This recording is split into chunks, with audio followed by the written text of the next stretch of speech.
So I don't want men to kind of feel left out here. There's a lot of men that have a lot of estrogen imbalance issues as well due to the environment, poor detoxification, gynecomastia, excess of just being overweight. There's some of those same mechanisms that are happening here. Remember, fats can produce estrogens as well. So I don't want our guy friends to be left out in this here. So just know there's still a lot of the same mechanisms that are at play.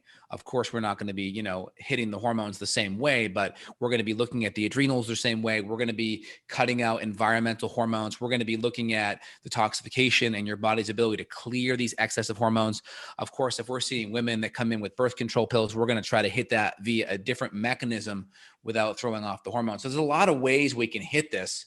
I'm really happy that we're talking about this because this is something that I see endemic in a lot of my female patients and male too. So I'm glad that we're on top of this. And we're not going to be going over too much on the supplement side for this because we talked about it last time. So please click down below and look for that previous podcast. But the big thing I would say with my female patients and or hormone patients listening is we're going to look at potentially using endogenous progesterone depending on the levels.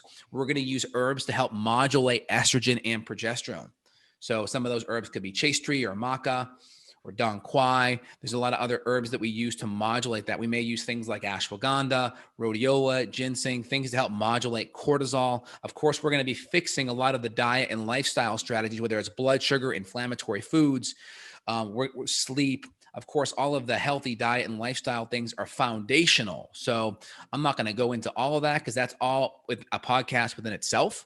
But just kind of keep that in mind. Those are all going to be part of the foundational principles that we utilize. And also I use other palliative things like natural antihistamine degranulators, which look at that previous podcast. And then also we talk about sinus flush protocols and high quality air filtration, which are going to be important components, but see that previous podcast for more instruction on that. Yeah, well said. Last thing here, just a note. It was talking about the whole progesterone, estrogen, mast cell connection and why progesterone, of course, is going to stabilize mast cells and upregulate DAO. And it made just a note here. This is why most women feel better early in the luteal phase when progesterone is higher. So if there is like a cyclical pattern to your issues, pay attention to your cycle. That's probably a good clue there that it is progesterone deficiency.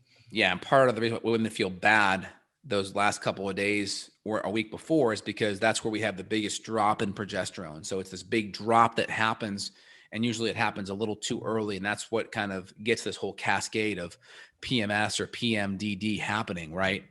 And it's usually just that fallout in progesterone too soon and too hard. Usually around day 21 to 24, it can just fall out harder versus gradually coming down around day 27 or so. And you're saying we can help blunt the drop with some of the strategies, the herbs, the nutrients, getting rid of the excess estrogens and relationship, all of it.